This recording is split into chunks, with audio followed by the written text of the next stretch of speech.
Seja bem-vindo ao canal Futebolço, eu sou o Dieguinho. Bom, galera, tá entrando no ar a nossa primeira edição deste domingão e olha, muita coisa interessante para a gente discutir e analisar. A derrota por 4-0 para o Criciúma no primeiro turno do Brasileiro foi um marco e vocês vão se surpreender a quantidade de mudanças que aconteceu no Vasco. Algumas que se iniciaram pelaquela goleada e outras pela consequência do que veio logo adiante. Então presta bastante atenção, a gente vai falar muito do jogo anterior e de outras nuances importantes. Então vou pedir para você deixar o like no começo do vídeo que me ajuda bastante. E quem estiver chegando pela primeira vez aqui no canal, se inscreva e ative o sininho das notificações, porque nós gravamos de 2 a 3 vídeos aqui por dia no canal e você vai ficar muito bem informado de tudo que rola no Vasco.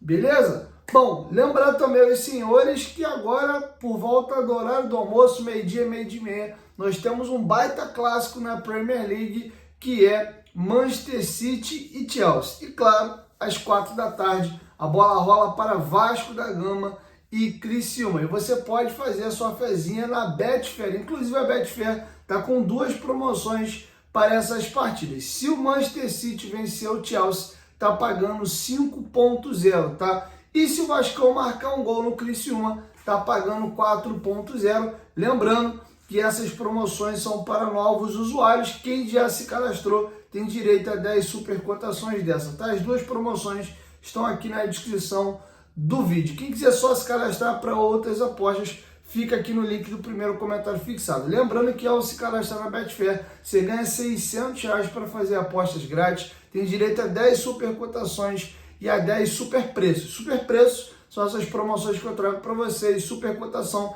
é você escolher um jogo específico, aplicar a super cotação e a odd daquela partida sobe substancialmente, beleza? Vamos ajudar o Vascão. Vai lá na Betfair, a bet do Vascão é a Betfair e Vascaíno tem por obrigação abraçar a bet do Vascão, beleza? O link tá aqui, ó, no primeiro comentário fixado. Clique, cadastre e comece a apostar. Dito isso, galera, vamos aqui passar um panorama, vocês vão talvez dar uma assustada.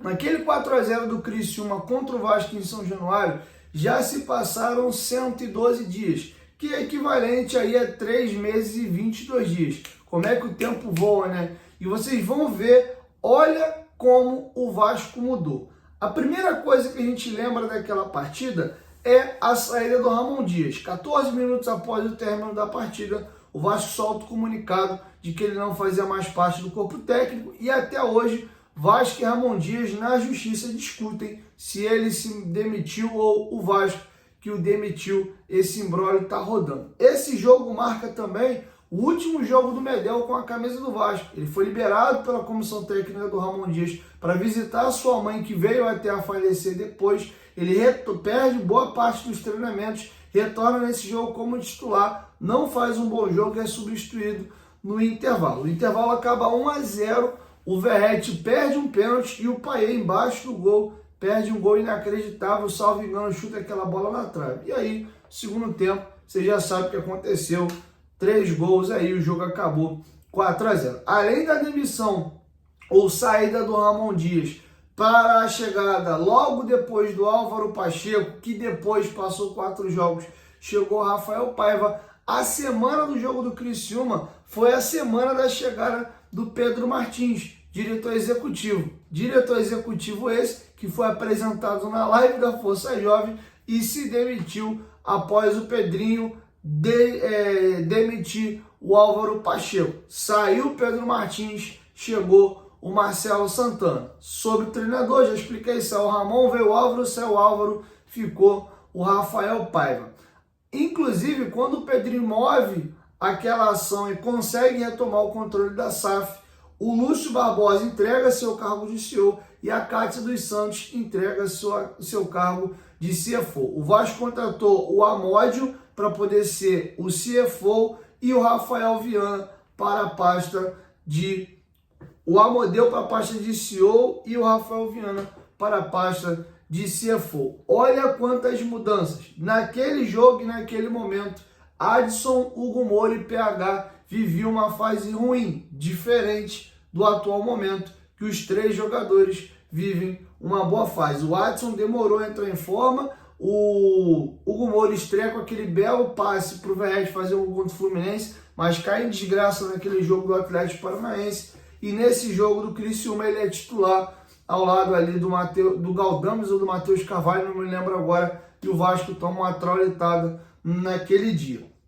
Tá bom? Outros jogadores deixaram o Vasco, além do Medel que eu citei, Praxedes, Zé Gabriel e Serginho. Foram contratados Felipe Coutinho, Emerson Rodrigues Souza e Alex Teixeira. Olha quanta coisa mudou no Vasco desse jogo do Criciúma para cá. E boa parte dessas mudanças se iniciou já naquele dia. Queria trazer para vocês também o retrospecto da partida. Vasco e Criciúma se enfrentaram 25 vezes ao longo da história, com 13 vitórias do Vasco, 3 empates e 9 vitórias do Criciúma. O Vasco marcou 36 gols, sofreu 31. O aproveitamento do Vasco nesse confronto é de 56% e do Criciúma é de 40%. Beleza? A primeira partida foi 2-0 Vasco em cima do Criciúma em 1965 e o último jogo 4-0 para o Criciúma contra o Vasco.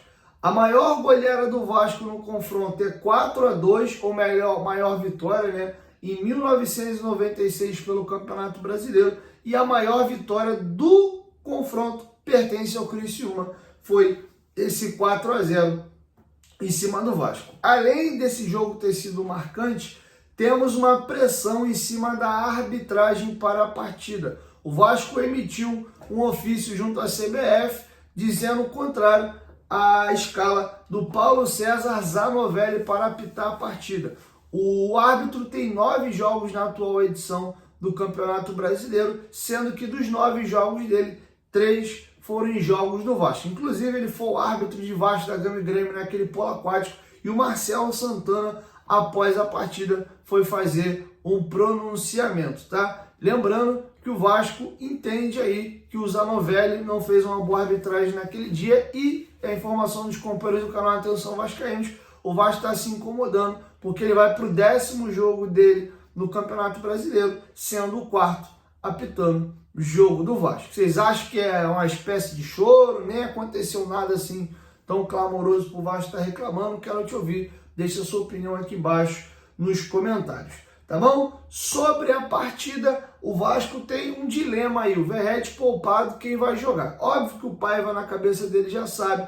2 jogadores brigam por essa posição, GB e Ryan. Quem tem mais característica de 9 é o GB. O Ryan jogou muito bem de 9, entrando no lugar do Verratti contra o Fluminense. Gostei muito do jogo do Ryan, um pouco mais ligado na partida, um pouco...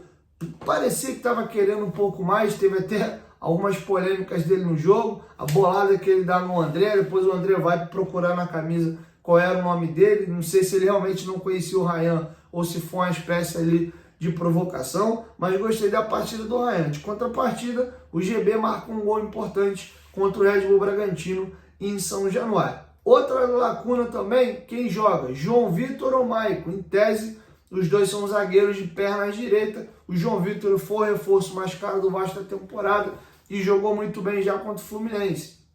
O Maicon perdeu boa parte dos treinamentos, recuperando do problema da panturrilha, que inclusive foi o motivo dele ser substituído pelo João Vitor contra o Fluminense. E aí, quem começa jogando? Um provável time do Vasco para logo mais é Léo Jardim no gol, Paulo Henrique na lateral, João Vitor ou Maicon do lado direito, Léo na esquerda com o Lucas Piton que retorna, Hugo Moura e Matheus Carvalho, na frente deles Paê, David na esquerda, Adson na direita, no comando do ataque, GB ou Ryan. Já a equipe do Criciúma também movimentada, tá? Eles não têm o lateral esquerdo titular Marcelo Hermes pelo 3º cartão amarelo, e o Trauco havia sido julgado e pego 2 jogos de suspensão para cumprir no Campeonato Brasileiro por uma expulsão anterior. Porém, no final da tarde deste sábado, a equipe do Criciúma conseguiu um efeito suspensivo para que o Trauco, lateral esquerdo reserva, aquele mesmo peruano ex-Flamengo,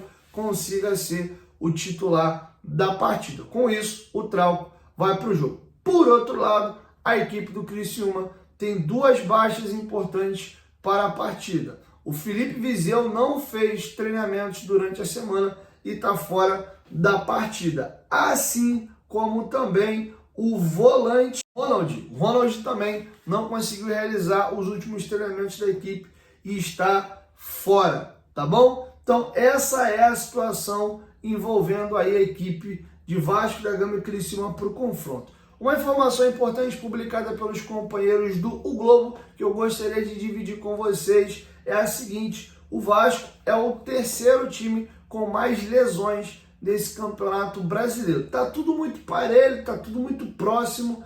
Vamos aqui aos números. O time que mais teve contusões nesse período agora, desde o início do brasileiro, é o Fluminense, tá? Com 6 lesões. Empatados ali na segunda colocação, temos ali Corinthians, Vasco da Gama e também a equipe do Botafogo com 5 lesões. Depois vem a equipe do Flamengo com 4, juntamente com Bragantino e Juventude. Temos ali o Palmeiras junto do Fortaleza com 3 lesões e com 2 lesões nós temos aqui a equipe do Atlético Mineiro e a equipe do Grêmio. Uma única lesão, a equipe do Cruzeiro. Esse levantamento leva em consideração as 15 equipes que têm mais de uma competição por disputar, seja ela Brasileiro, Libertadores, Copa do Brasil ou Sul-Americana. Tem 5 equipes que nesse momento não disputam nenhuma outra competição além